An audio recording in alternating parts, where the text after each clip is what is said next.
Warning, the following content has been restricted by the O5 Council. Level 5 clearance is required.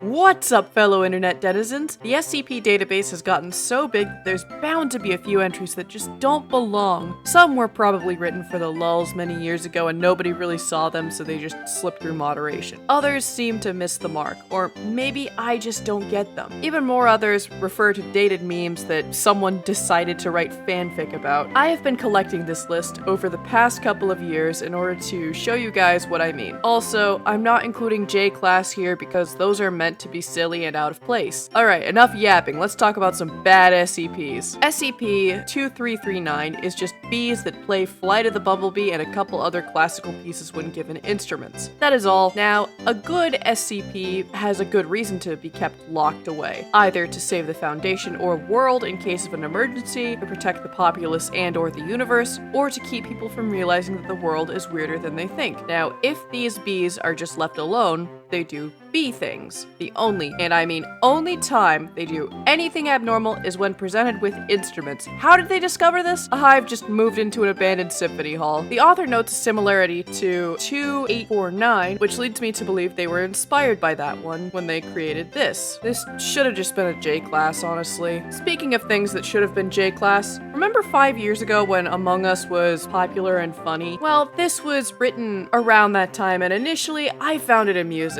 As the meme died, however, SCP-5167 aged like an avocado. So here you have a player character named Thonus in the game Among Us, who causes everyone who interacts with him to become paranoid for a period of time and think that everyone around them is an imposter. The idea here is that an ancient Greek god haunts the game occasionally and laments that nobody worships him anymore. Now, I looked up Thonus and found him to be a minor Greek demon of romantic jealousy, which I guess kind of ties into the whole paranoia thing. This entry just feels forced looking back, like somebody took a fat bong rip and thought, let's make an imposter sus joke and attach it to, I don't know, who's the Greek god of imposters again? And then they made this. I get it, I've made fanfic like that too. I think the only funny thing about SCP-5167 now is that as I write this, the article is rated 420. Nice. Alright, so there is no description on SCP-2167, physical or otherwise. It is just telling me that this object is irredeemable without really showing me what it is. If you're not to secure, contain, or protect something that's so irredeemable, why is there an entry in the first place? Furthermore, why doesn't it describe the object so we can know what it is and leave it alone? It just makes me mad. Is that the whole point of this? To make readers mad? There are many beautiful ways to describe things that are not supposed to be known, and this next one is also not one of them. SCP-055 is a beautiful entry about an object that is so unknowable we can only really know what it is not. It does this with barely any censorship. SCP-579 just feels like that one copy pasta where everything is censored except genitals were obliterated. Seriously, there is no description here, and all the logs are censored, and the only real hint to what this thing is would be the procedure section, but that's expunged as well, and it even states that knowledge of this SCP is unnecessary for anyone not involved in its containment. Yeah, this kind of feels like something a secret shadow government would do, but that's not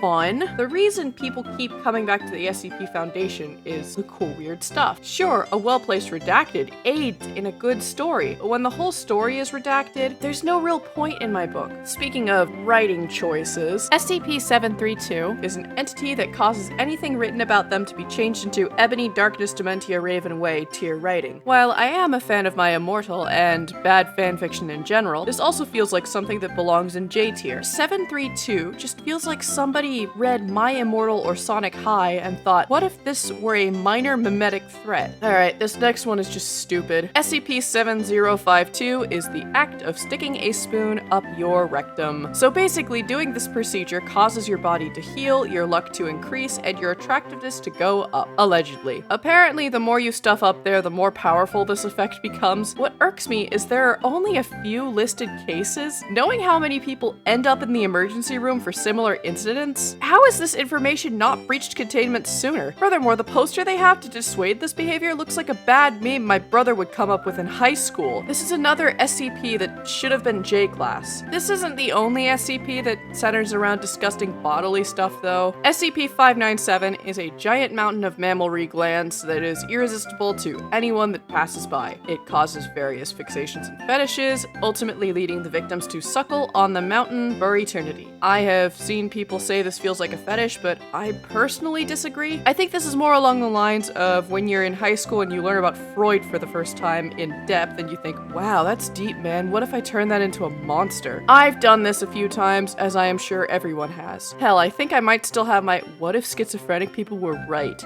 type story on my old laptop, but I'm not going to put in the effort to find it because it was stupid. I think the only thing that separates SCP-597 from my old stories is the lack of forced Bring Me the Horizon references. Speaking of milk, I am thoroughly convinced that whoever wrote SCP-686 did it with one hand. This is milk that makes you grow mammary glands that lactate more of this milk, and it also makes you docile and eat more. This should have been a DeviantArt post. And finally, the worst SCP I have ever read. 7926 is a guy with acne that when popped causes various disgusting things to happen to him. Now, I struggled with acne growing up. I still have breakouts every so often, and it's not something to be ashamed of because it happens to everyone. However, I despise those videos of pimples getting popped, especially when people at my high school used to share them in study chats for shock value. This SCP gave me flashbacks to those videos. I had to force myself through this article because I wanted to see if it was as bad as I thought it would be, and it is in fact worse. It ends with the guy dying by popping like a pimple, and now his remains are just bubbling in a vat. This feels less like an SCP and more like something out of one of those unfunny 2000s parodies like Epic Movie. If you somehow made it this far, I am so sorry. I love the SCP Foundation, but with a website where anyone can add anything, sometimes you get either stuff that just doesn't fit or outright disgusting stuff that probably needed to be vetted a couple of times. I actually think that there aren't very many other bad SCPs. The ones I listed in this video are the only ones that I personally consider bad. In a sea of thousands of articles, I would think that 9 bad SCPs is pretty good. Here is a list of my favorite SCPs as a sort of palate cleanser. Go check them out if you have the time. Do you have any SCPs that just don't sit right with you? Let me know below. I've been Alien Daydreamer, and I am out. Bye!